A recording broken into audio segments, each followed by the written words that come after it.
What's up, everybody? We're back in Bristol. Thanks for hanging with us here on First Take with Skip Bayless and Stephen A. Smith. I'm Molly Karam. What's up? You texting me? How are we doing? No, don't need to do that. What's up, man? How are you? How are you? Good. Good morning, Molly. Good morning. I'm fantastic. Yes. You're playing up to the moderator already, I see.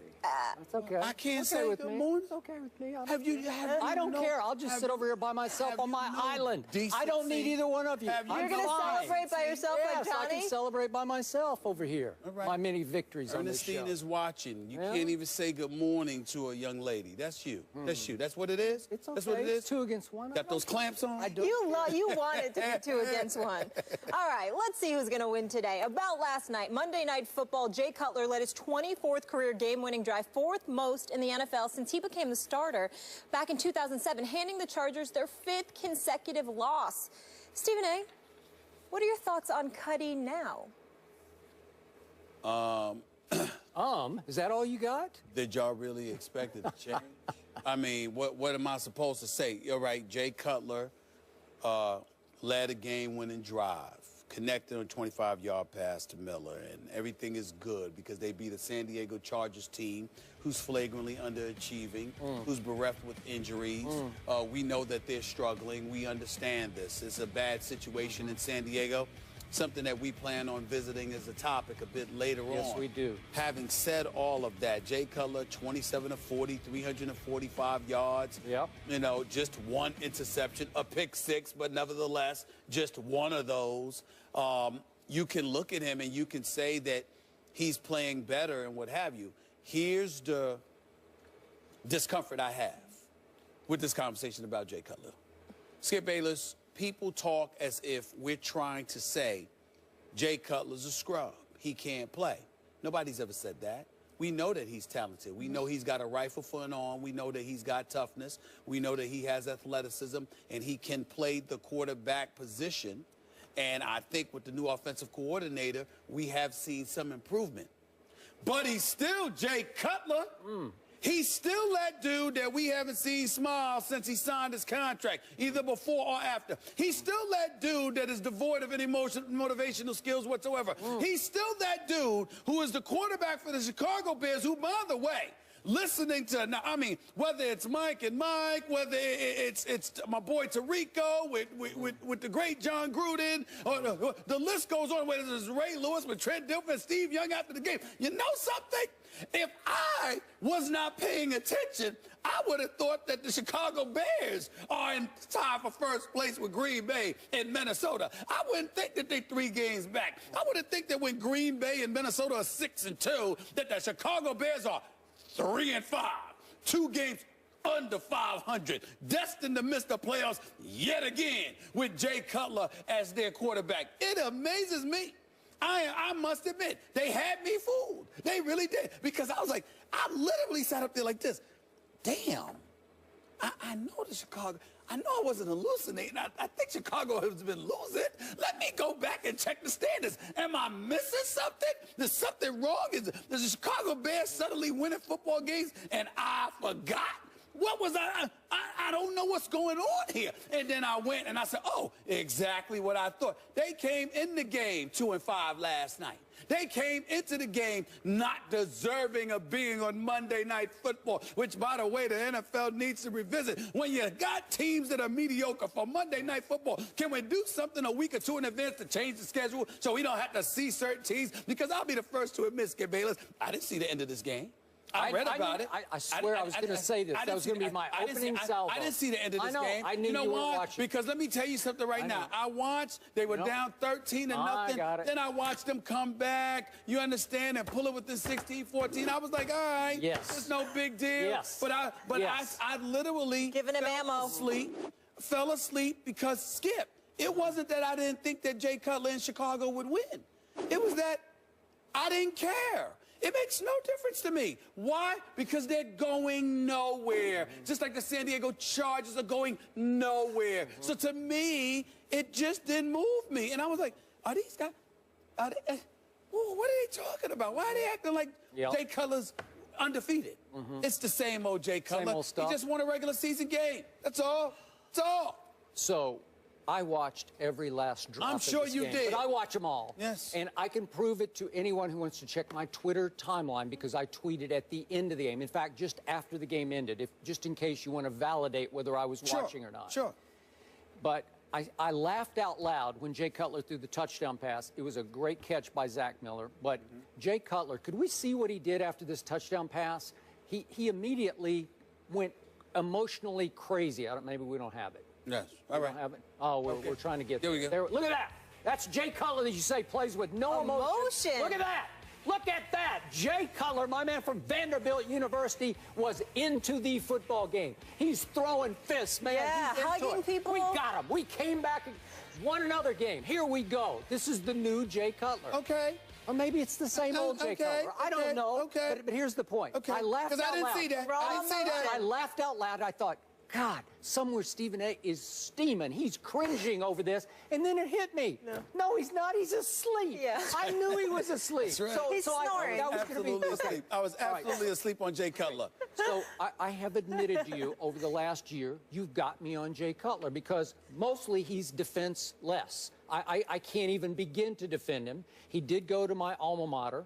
I loved him coming out of college. I still say he has the strongest arm in pro football. You can have Aaron Rodgers if you want. Nobody has a bigger gun than this guy has. I'm sorry. And you know what? He's still in the top 1/3 of quarterbacks in athletic ability because he can flat move around the pocket. He made a couple little moves in the pocket last night that got him free. That's fair. I agree with that. And when pressed, he can run with the football down the field, and every once in a while, he will run over people. He takes punishment as well as any quarterback in pro football, and he has sustained much in the pocket or lack thereof in Chicago. And I'm here to tell you, do you realize that last night, just for perspective on this, that was his 20th fourth quarter comeback since the start of 2007. Right. That means he's tied for third in the National Football League in fourth quarter comebacks with the great Peyton Manning, and he's behind Matt Ryan and Tony Romo. Well, you're in pretty elite company. That's 20 fourth quarter comebacks. And by the way, his QBR last night in the fourth quarter was 99, 98.7. I'll just round it up to 99. And his QBR in the last 3 fourth quarters has been 98 or better. So we do have a Jay Cutler who can be so clutch. But I am the first to admit to you, he can also be so catastrophically careless. I get it. Last night he threw a pick six. Last night he was careless with the ball in the pocket, got it knocked out, stripped, fumble, lost football. Down at the 10-yard line at the Chargers 10. And then what happened? We went from, oh no, Cutler, to Great Jay, because there's Great Jay inside him. It's always in there. And when you least expect it, when he gets in a little comfort zone, he gets a little fired up, you better look out because nobody throws a better football. Again, you can have Aaron Rodgers. I'll give him to you. I'll take Jay Cutler for velocity, not for accuracy, just cannon shots. Where you say, whoa, did you see that? It leaps off your screen. That's the Jay Cutler I love and I hate, because I'm never quite sure what I'm going to get from him. He is the biggest tease in sports this side of the Dallas Cowboys. I'll be the first to tell you. You always say there, yesterday you were saying, biggest tease in sports, the Dallas Cowboys. Well, there's some truth to that, but I think Jay Cutler's right there neck and neck with them because there is a lot to love about this guy. And just when you're ready as the Chicago Bears to say, let's cut bait with Jay Cutler, you're going to replace him with what? And so they gave him his big deal, and you have ridiculed his big deal and said somebody should pay for this. Well, they did pay for it. At least one person lost their job. Okay. So one could make an argument that a head coach lost his job. A couple of offensive coordinators lost their jobs because you can't figure out how to work with this dude. But remember, the McCaskey family is still in charge. So you know, again, they can't lose their job. Well, they had to sign off on this. They can't lose their job. The reality, Skip Bayless, is this. Jay Cutler is an underachiever. You know, when you go through his bio, and there's numbers all over this place. It is all over the place. Yeah. His passing record, the QBR, advanced passing, and all of this other stuff. All of these things they have. And then you go to playoffs, and it's one line. 2 games, 2 starts. Okay, one of them he didn't finish, by the way, that AFC Championship game when he was pedaling on the bicycle. You mean, but he couldn't backpedal. You mean that game? But here's the deal. Bicycle game. The bicycle game. That's right. And the thing about it that I find absolutely ridiculous, you know, Jay Cutler, what do you say? Listen, Skip, if you're a scrub, at least we can look at you and say, well, you just don't have it. You're a scrub. There's no crime in that. It's just that you can't play. In Jay Cutler's position, it's not that he can't play. It's that he wasn't interested most of the time. He is as apathetic and indifferent of a leader at the quarterback position that we have seen in eons. I mean, don't get me started with this dude. So what I'm saying to you is, it was nice to see him get a bit emotional, and Skip Bayless is up there showing footage, demanding that they show footage of him, you know, pumping his fist. What you gonna call him next? Psycho Jay? Is that what he's gonna be called next? Let me tell you something. I call him Cuddy. Let me tell you something right now. You're going to learn to listen to me, because contrary to what you believe, I look out for your heart. You fall for teasers all the time. Every time. How many people? And you know, listen, man.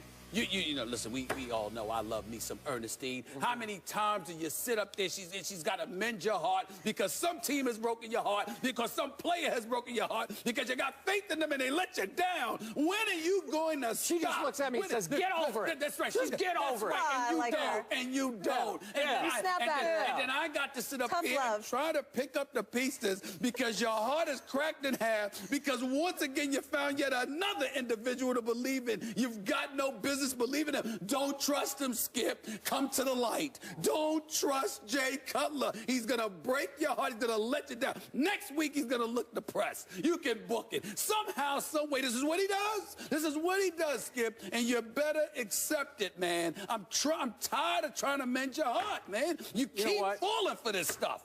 You keep falling for it. I trust my man Steve Young on the late Sports Center last night, saying that Jay Cutler has fallen into a new comfort zone with Adam Gase as his coordinator and Dow Loggins, who used to be Johnny Manziel's quarterback coach in Cleveland, now as his quarterback coach.